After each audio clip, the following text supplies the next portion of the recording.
Now, the greatest radio shows of all time. Suspense. The Shadow Node. Washington calling David Harding, Counter Spy. Classic radio theater. The Great Gildersleeve. Fibber McGee and Molly. Dragnet. Gunsmoke. The Lone Ranger. Now, step back into a time machine with your host, Wyatt Cox. Good evening, friends of the Inner Sanctum. Our final Wednesday edition of Classic Radio Theater continues now with an episode of The Halls of Ivy starring Ronald and Benita Coleman. This episode goes back 73 years to June 28th, 1950, and it's entitled The Faculty Raffle.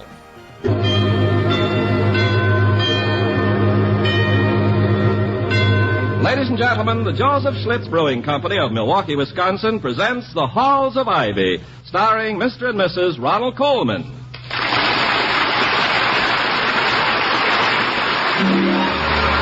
I was curious. I tasted it. Now I know why Schlitz is the largest selling beer in America.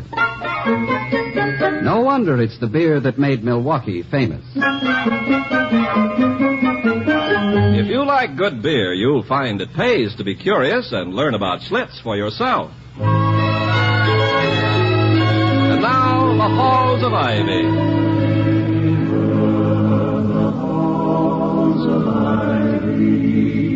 That surround us here today, and we will not forget, though we be far, far away. Welcome again to Ivy. Ivy College, that is, in the town of Ivy, USA. It's graduation week at Ivy, and like every small college, it has its own traditions and customs, which will be carried out by both students and faculty. With some, it's a time of gaiety and excitement. For others, a time of tears and sadness. For Ivy's president, Dr. William Todhunter Hall, it's a time of speech writing, conferences, and the disposing of countless detailed matters. But as he tells his English ex-actress wife, Victoria, it's amazing. Everything is going according to schedule. Not one major incident has come along to upset the graduation carts. Usually by this time... oh, good heavens. Did the cart topple over? No, it might have. Vicky, I have a message for you. From me? From who? Or is it from whom? It is from neither who nor whom. It's from me. Well, that's even better. I adore messages from you. Like, darling, please have my grey suit cleaned. Love, W. I do love W, too. Good, but I have to admit that this message has been slightly delayed, due to a sort of baccalaureate fog around the region of the brain. The message, my darling, says simply, I love you very much, and will you be my date for the senior prom? Well, but I don't expect your answer by engraved reply, but after all... Well, I was just thinking. Dottie, does this invitation include a late walk down Ivy Lane? You mean Romeo's Road? That common lover's path which is frequented by intrepid maid and callow youth? Yes. Oh, we'll not only take to Ivy Lane at the first possible moment, but I won't even promise we'll walk. Well, good. Then I accept your invitation with pleasure. Besides, I've already bought a new dress for the dance. And it's the kind that one rarely wears when one is with one's husband, if you know what one means. No, but I can hardly wait to see what one means. What time is it? It's almost 1. Now, Todd, you haven't had a bite to eat. Do you have to be somewhere? No, darling, but you do. Bill Davis, the senior class president, will be here to pick you up about 1:30. Well, it's very nice of him, dear, but he isn't my type. No, Vicky, you've been elected by the senior class to pick the winning tickets from the raffle bowl. Oh, I have? Well, you don't seem very happy about it. It's quite an honor, my girl. This is roughly equivalent to being chosen by the Deep Sea Divers Association as the girl we'd most like to blow bubbles with. Yes, I'm deeply pleased if you say so. Or I would be if I had the slightest idea of what raffle you were talking about. The raffle of the faculty cars. Oh. Victoria, is it possible that you've been here all this time and still don't know about Ivy's famous raffle? Yes, it's quite possible because I don't know. Who raffles the cars? And To who do they go? To who? Yes. It's something new I just thought up. See, this way I don't have to worry about when to put the M on the end of who. It's simple, huh? Yes. Yes, it is simple. I don't like to discourage you, my darling, but there are a few grammarians around the campus to whom your ideas might not appeal. So... Saved by the bell. I'll answer it, dear. Tom ho. From ho. Ovo. No. Mr. Wellman, Toddy, he seems terribly agitated. I knew things were too calm and peaceful to last. Well, show him in. I am in, Dr. Hall. I can only stay a minute. That's good. I mean, it's good you found time to stop by at all. This is not a social call. I'll come right to the point. Dr. Hall, this raffle of faculty cars is disgraceful. It must be stopped. But why?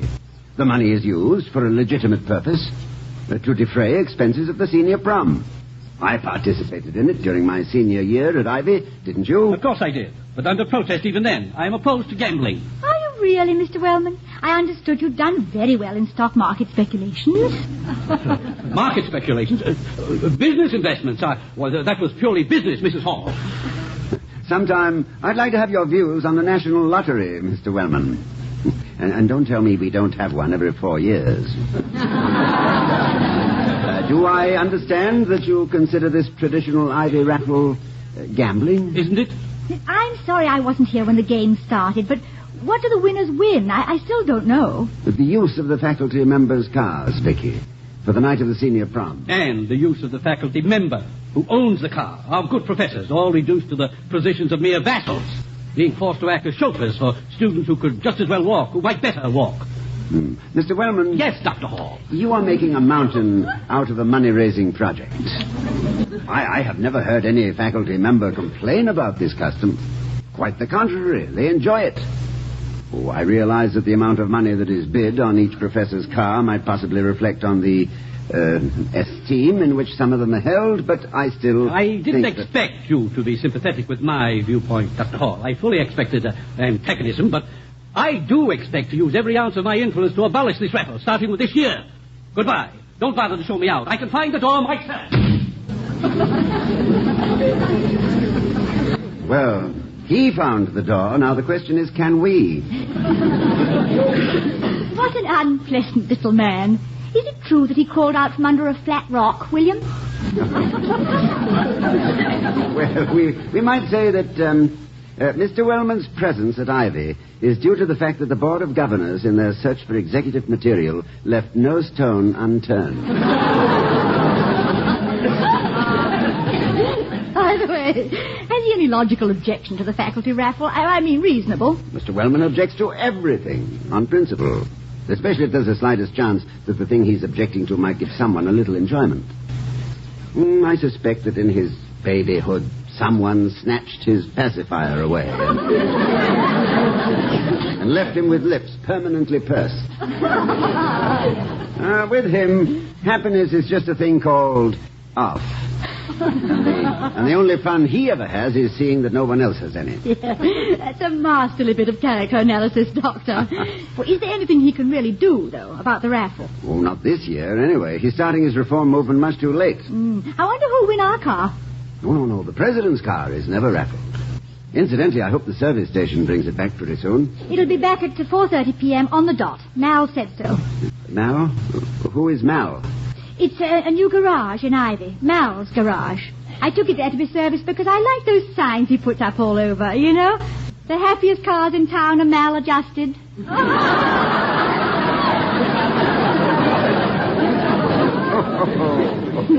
Good heavens. Neurotic pistonry. But if it isn't to be raffled, what does it matter when we get the car back? Well, although it isn't raffled, my pet, the president's car is always requisitioned to drive the student king and queen of the ball. And so are we. Traditionally, dear. Well, that must be Bill. Goodbye, darling. Goodbye, dear. And remember, a time-honored tradition now rests on your shoulders. Pick your winners fairly and squarely. No peeking at the tickets. Break clean as your hand leaves the bowl. He's an impatient lad. I'm coming. All right, Bill. Why, Professor Warren. Hello. Hello, Mrs. Hall. You and the doctor going out? You'll find William in his study, Professor. I'm the one who's leaving. Bill Davis is picking me up to take me to the raffle drawing. Oh, yes. It's a wonderful custom. You know, ma'am, I'm downright silly about these old traditions. Just love them. They set Ivy apart from other schools. Make it just a little more than an institution of learning. Well, this raffle just happens to be my favorite. Yeah, I should think so. William tells me that your car brings more money than anyone else's. Proves every year how popular you are. You certainly are the belle of the ball. That's nonsense. Oh, they want me to drive them all right. But it's because they figure I'm such a doddering old idiot that I can't see what goes on in the back seat. You're making it up, Dr. Warren. Now, you've been here a long time. Do you happen to know how this particular custom got started? I do. Confidentially, I started it myself. Oh, you didn't? I did. Yep. When I was a young professor, ma'am, I was too poor to ask a girl to the prom, and ordinary stags weren't permitted. Well, I did own a horse and buggy of sorts. It was a long time ago. So I figured out this plan to get me to the dance. Oh. That's how it all began. Don't you tell anybody. A tradition whose origin is not shrouded in mystery is not a real tradition. Just a habit. Oh. So that's how they get started. Yep. Oh, there's Bill. I'll have to run. I'll see you later, Professor. Dr. Hall's in his study. You go right in. All right. Goodbye, Mrs. Hall. Well, good afternoon, Dr. Hall. Professor Warren. Your wife told me I'd find you here. Am I interrupting anything? Not a thing. Come in. I'm glad to see you. Sit down. Thank you. Well, Professor, I suppose you've made all your plans for the summer. You're going away for a while? Well, yes. As a matter of fact, that's what I came to see you about. Dr. Hall, I am an old man, over 70. And I've been teaching for 50 years. That's a long time. Yes, it is. But it's not the length of service that makes a teacher invaluable. It's the amount of service he is capable of giving. Being able to transmit knowledge to young, receptive minds. Yes, there's a satisfaction in seeing untrained boys and girls turn out to be educated men and women. And in knowing that you've had part in it. Then your satisfaction should be unlimited, Professor. Well, I've had my share of it. But there is nothing quite so useless or tiresome as a superannuated pedagogue. Professor, what are you driving at? Well, I'm tired, Doctor. One of the reasons. Now with this academic year almost at an end, I'm going to call it quits. I have regretfully decided to retire. To leave Ivy. If ever a man has earned a rest, Professor Warren, you have. But I can't tell you what a great loss this will be to Ivy College. And to me, personally. When do you plan to leave? Tomorrow. Tomorrow? Oh, but what about the baccalaureate service? Surely you intend to drive the winner of your car to the senior prom? No, Doctor. I have to leave. Particularly before the senior prom.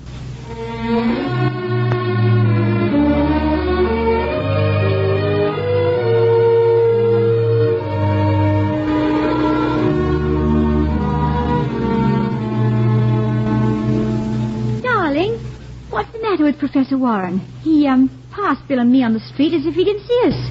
And I think he was crying. I don't blame him. I feel like crying myself. Hello, Bill. Come in. Hi, Dr. Hall. Is something wrong with the professor? Well, Yes, you might as well know, Bill. I'd rather you didn't mention it until the news is made official. Professor Warren is resigning. Oh, Charlie, no. That nice man. Oh, my gosh. Oh, excuse me, sir, but he can't leave. It would be like yanking a cornerstone. He's a part of Ivy. I know how you feel, but now he has decided to part with Ivy. Bill, has anything happened concerning the senior prom that might have made him decide to leave so suddenly? What do you mean, sir? I don't know what I mean. He just insisted that he had to leave before the prom. Oh. Uh-oh. That's a profound observation. Does it mean something? Well, Professor Warren looks forward to the prom more than anyone else on the campus. Yes, and from what he told me, he invented the raffle. Now, why should he want to get out before it unless he couldn't participate in it? Well, why couldn't he participate in it? Well, maybe you haven't noticed, but he hasn't driven his car in more than 3 months. I know he thought it was his secret, Dr. Hull, but, well, you know how the grapevine works. A guy in our class has a brother in med school, and he heard it from a doctor in town. I guess none of us realize that it's quite as bad as it is.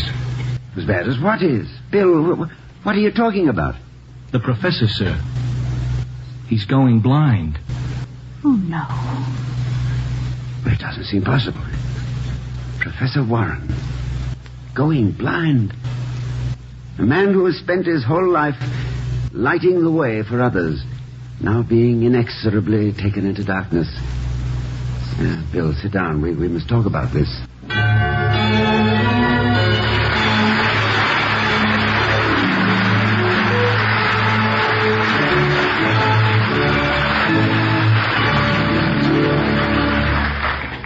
June 28th, 1950, The Halls of Ivy on Classic Radio Theater with Wyatt Cox. Classic Radio Theater with Wyatt Cox for The Halls of Ivy, June 28th, 1950.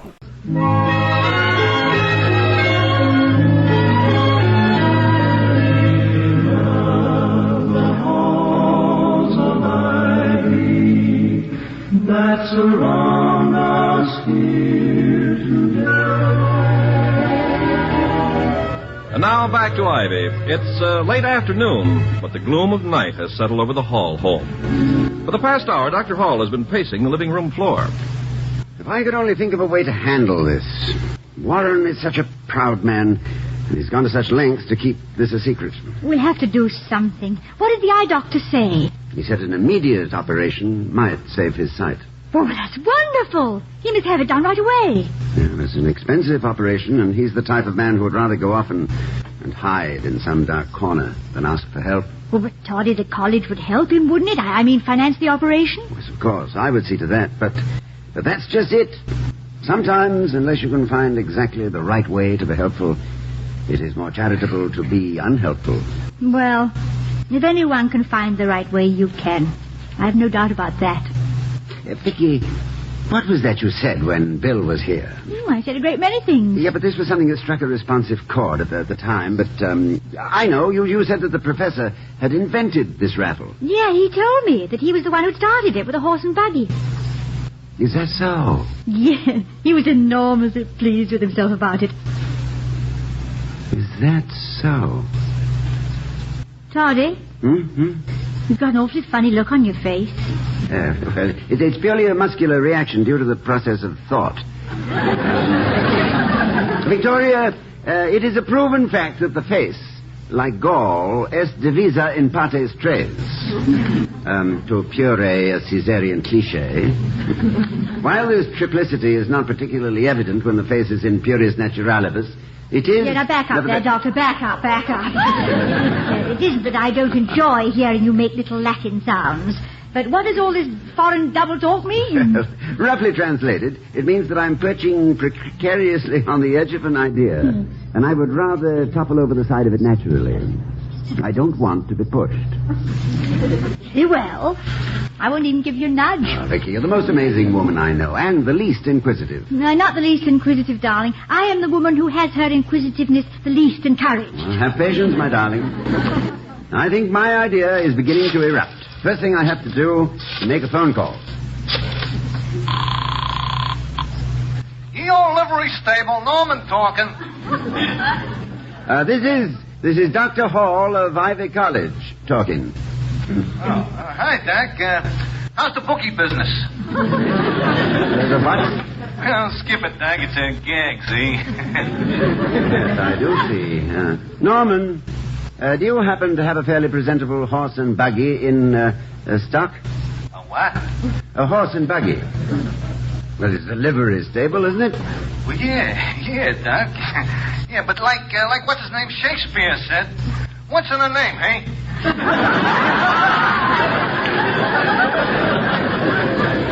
We ain't seen seen a horse here since Seabiscuit stopped by for tea on his way to the Derby.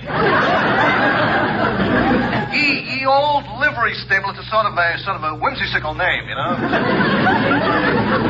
Like in tradition, you know? Yes. I'm beginning to know about tradition. Well, Hey, wait a minute. Come to think about it, we got an old beat-up type buggy out in back. That'll help, but, no horse. Well, I have to let you know. As what's-his-name said, never put the cart before the horse. June 28, 1950, Ronald and Benita Coleman in the Halls of Ivy on this final Wednesday Classic Radio Theater with Wyatt Cox here on your favorite radio station.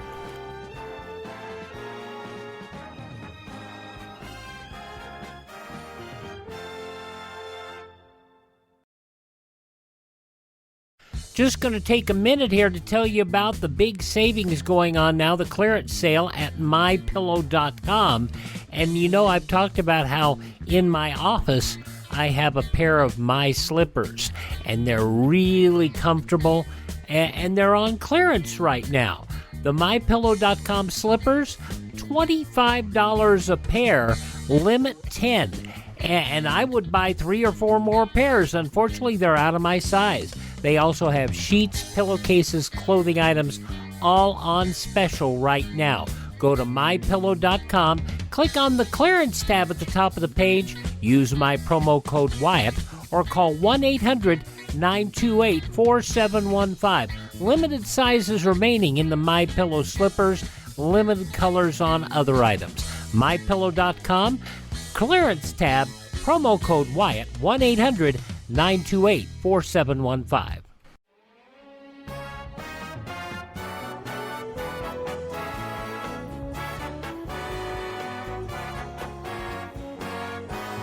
The final Wednesday Classic Radio Theater with Wyatt Cox continues now with the conclusion of the Halls of Ivy, the Faculty Raffle, from 73 years ago, June 28, 1950. As what's-his-name said, never put the cart before the horse. Come again? That's a gag, hey? Goodbye, Norman. Vicky, I've discovered that the horse seems to be extinct in Ivy. We better find the skeleton of one and add it to our museum before it's too late. I did locate a buggy of sorts, a horse buggy, Toddy? For Professor Warren? Exactly. He could manage that kind of a rig without exposing his failing eyesight. This way, I'm sure I could persuade him to stay over. And it will give us a little more time to work out a plan to get him to accept money for his operation. What a wonderful idea. I'm sorry. The door was open and I walked right in. I had to see you. Oh, Bill, I'm glad you came. I figured out how we can keep Professor Warren here, if we can find a horse. Yeah, right now, I'd give my college for one. But you can't. No, I agree. I don't think the Board of Governors would consider one of our four-footed friends fair exchange for Ivy. But if I could find one, I could keep him here for the prom. Dr. Hall, look, there isn't going to be any prom. There have been 2 meetings since I saw you. The Board of Governors had one. Mr. Wellman called it to vote down the raffle, and they walloped him 19-1. Then we had one, the senior class. We had an idea and voted on it. Listen, you see...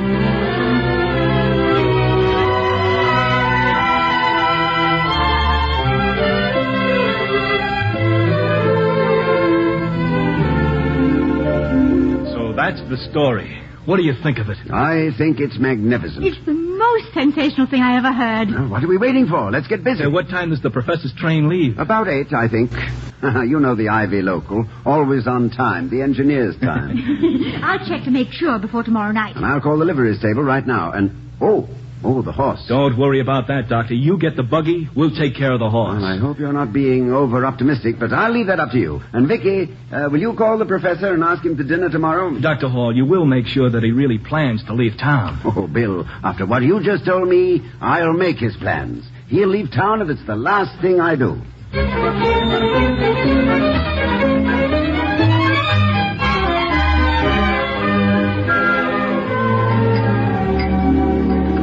Mrs. Hall, that was the best dinner I've had in I don't know how long.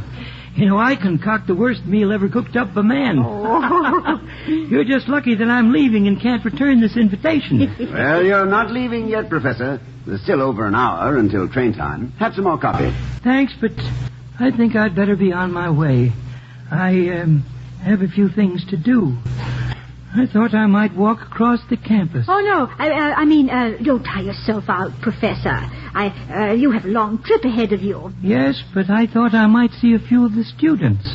I guess nobody knows I'm leaving. At least no one stopped by the house. But I suppose with graduation and the prom and all, they're busy. Yes, that's it. They're busy. What's all the hullabaloo out there? I don't know. But we can't have Faculty Row disturbed in this unseemly manner. No, it is awfully unseemly. Hey, come on, Professor. Vicky, we'd better see what this is all about.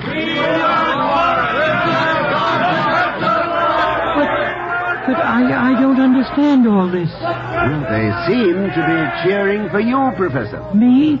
Why? What is this? What have they got out there? Sounds like there are 1 million of them. There are exactly 97 of them. And that's a buggy they've got with them. Your chariot awaits, Professor. Come on. We're going to take you to the station. But Bill, this is awfully nice. But have you just got a buggy? Haven't you got a horse? 97 of them, Professor. You've hauled us around for a good many years. Now it's our turn to return the favor. Oh, before we go, here, this is for you. It's not a going away present, it's a coming back present. Thank you, Bill. My glasses are a little clouded. It's a piece of paper. Is it a note? Yes, it's a note, all right. Payable on presentation at any bank. It's a check for $2,000. Yep, it's the money from the raffle. It really belongs to you, Professor. Take it and use it any way you like. Only one condition. Come back. Our class wants you here at Ivy. Oh, now listen, if we don't get going, you'll miss your train. You're about to meet the horseiest senior class in history. Come on. Goodbye.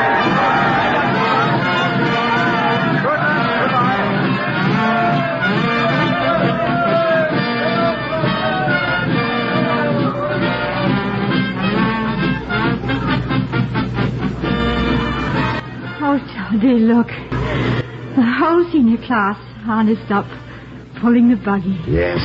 I don't think I'll ever forget it. There they go. Yes. And there goes their senior prom. Vicky, there's a big place in this world for those boys and girls. Aren't they wonderful? I'm awfully afraid I'm going to cry. Well, then, let's go inside. If he has a crying wife to comfort Vicky, it's nice to have a house around a man.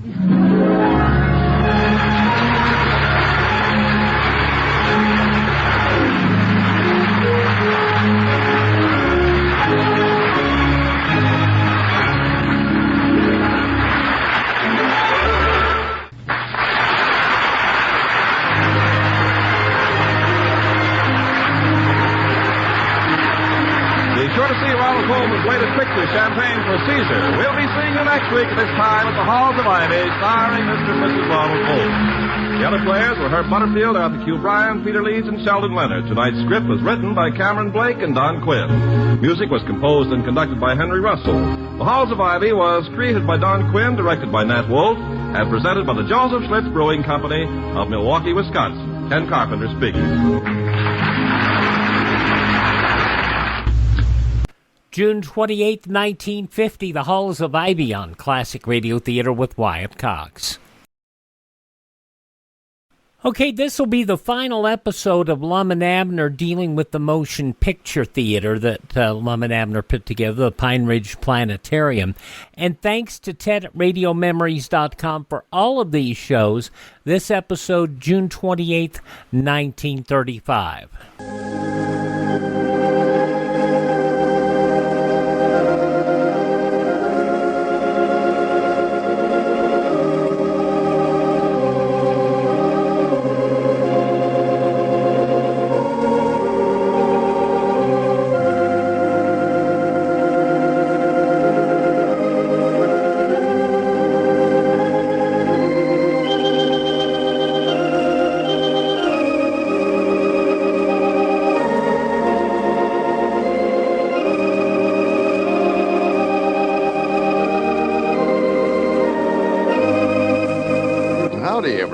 Here we are, all ready to take you down to Pine Ridge. for another visit with Lum and Abner, brought to you by the makers of Horlicks, the original malted milk. And now, let's see what's happening down in Pine Ridge. It's beginning to look as though that little fall Squire Skimp had a few days ago may turn into a serious bump for Lum and Abner.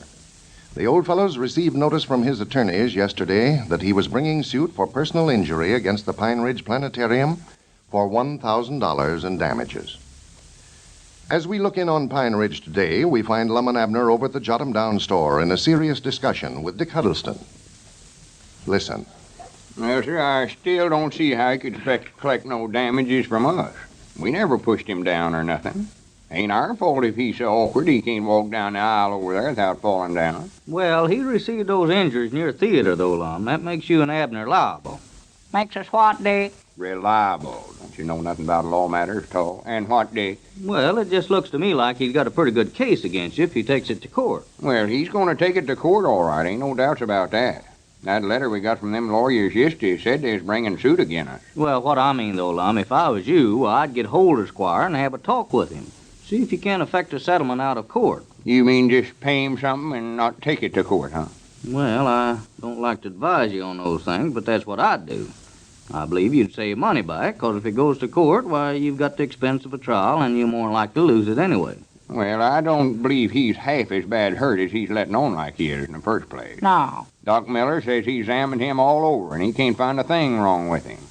Squire claims his spinal columns are hurt. Yeah, and that's the trouble, too. I was talking with Doc Miller about that this morning. He says that there's no way to tell about an injury in the back that way. Squire more than likely knew that when he claimed that's where he was hurt. You mean Squire knowed he was going to get hurt in his back before he fell down? Well, yes, Abner, I wouldn't be surprised. Just looks to me like that he had this whole thing figured out before he came to the show that night. Didn't you tell me yesterday, Lum, that you tried to pass him in free that night and he insisted on paying? Oh, yeah. Yeah, I told him we never wanted to charge him nothing. Told him he's welcome to come over there any time he wanted to and see the show free. But he laid a quarter down, wouldn't take it back at all, so he paid. Well, you see, he wanted to be sure and pay his way so he could be classed as a paid customer. Yeah. He's got a better case against you that way. Well, I'll be dad blame. I'm beginning to see through the whole thing now, I believe. Well, I can't see why he'd want to run them chances. Come over there and hit his head against one of them seats and knock himself unconsciousness just to try to collect $1,000. Well, that's just it, Abner. He might not even hit his head. Might not have been hurt at all. Just letting on like he was. Well, he couldn't have been as bad hurt as he let on, or he couldn't have got up out of bed Wednesday to go into the county seat to see those lawyers. Yeah, that did look strange, didn't it? Yeah, I thought about that. I thought about something that day. Or it might have been the day before, though. Nothing. Well, why don't you call him up, Lum, and have a talk with him? See if you can get this thing settled. Might be able to settle with him for just a doctor bill or something like that. Yeah. And if you can, why, I believe you'll be money ahead. Trouble is, I don't know hardly what to say to him. Well, let me talk to him. I'll tell him what I think about it, and I won't beat around the bush about it, neither. No, we got to be careful now. Sure don't want to say nothing that's going to make him any madder than he is. Yeah, that'd just make him that much harder to settle with. I'll call him up and see if I can get him to come over here. Let's see, 2 shorts and a long. We can try to reason with him. Yeah, that'd be better if you can get him over here, Lum. Yeah, you stay over here and help us talk to him, Dick.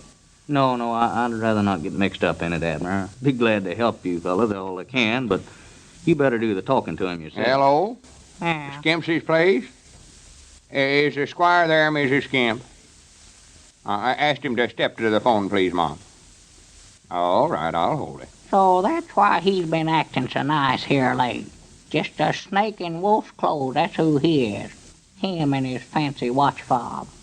Hello, Squire. Why, this here's Lum Edwards. Me and Abner got a letter from them lawyers there in the county seat yesterday, that Clark and Clark outfit. Sound like old setting hand, Clark and Clark. Yeah. That's what Cedric is. He's a clerk here in the store. Well, if you want our honest opinions, we never liked it.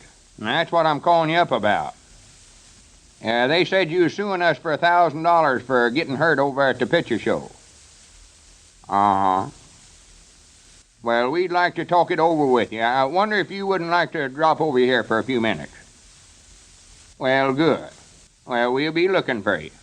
All right, Squire. Said he'd be right over. Well, that's fine. Now, when he gets over here, why, tell him that you want to do the right thing about it, and I'd offer to pay him for any loss of time, take care of the doctor bills and such as that. Yeah, that won't amount to much. See, he weren't in bed more than a couple of days there. Well, I don't think Doc Miller ought to charge nothing at all if he never found a thing wrong with him. Well, that ain't Doc's fault. Yeah, no, but if it had been old Doc Rollins over at Cherry Hill, why, he'd have found something wrong with him. Why, Doc Rollins is a veteran, a horse doctor. I know it. I seen him examine a horse once, and he couldn't find out what was wrong with it, and he give it some medicine to make it have colic. He couldn't find out what was wrong with the horse, so he give him some medicine to make him have the colic. Yeah, see, he knowed how to cure the colic. Oh, for goodness sakes. Well, that sounds about old Doc Rollins, all right. Yeah.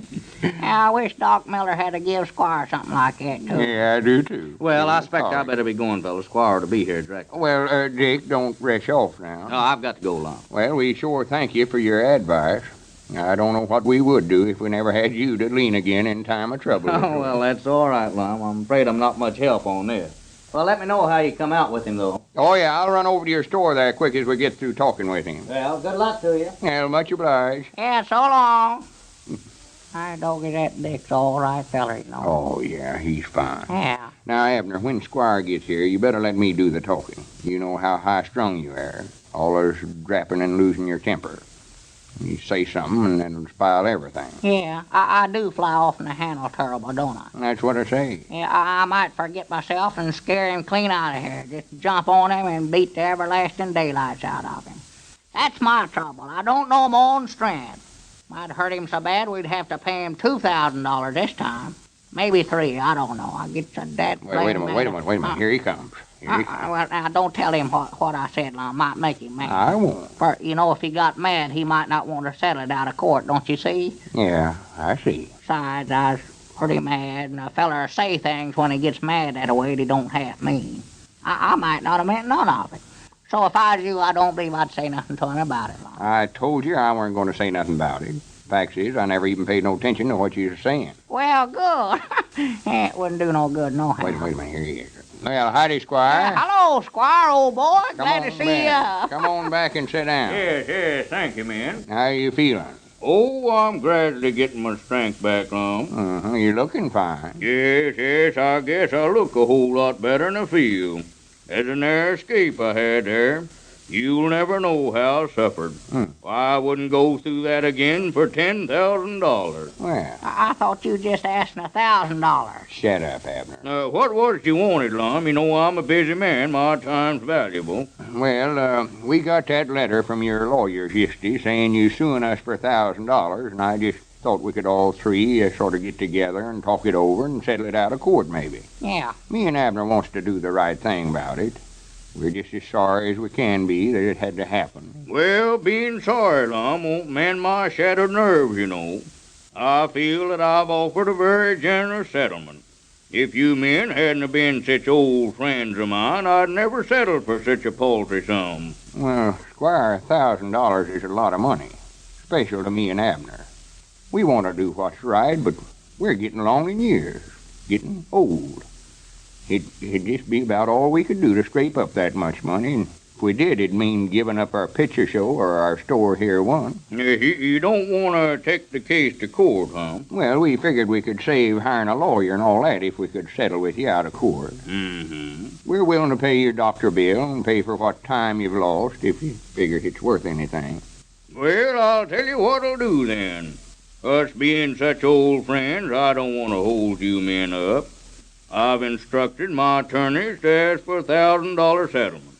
But if you men are sincere and want to settle this thing out of court, give me a third interest in your picture show over there and make me manager, and we'll just call the whole thing even. No, sir. We told you once we didn't want you for a partner in that picture show. Yeah. Well, all right, then. We'll take it to court. Well, we'll take it to court, then. I don't believe you can collect no damages. It weren't our fault you fell down and hurt yourself nohow. Well, I don't think I'll have any trouble proving that it was your fault. Maybe you've forgotten about that little note that you sent me when I was still in bed over there. Oh, no, I recollect writing you a little note telling you we're sorry. Now, wait a minute. Let me read you this note and see if it'll refresh your memory. Yeah. Says, Dear Squire, we are awfully sorry you got hurt when you fell down in our picture show last night.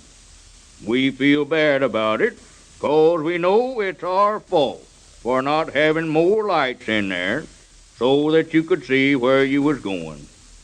Anything we can do for you, be sure and let us know, for we feel responsible for the whole business. And both of you signed it. Well, I'll be dead blank. Well, it looks like it was no idle threat when Squire swore he'd get even with Lum and Abner for closing up his theater. This is Carlton Brickert, speaking for Lum and Abner and Horlicks, who now bid you all good night and good health.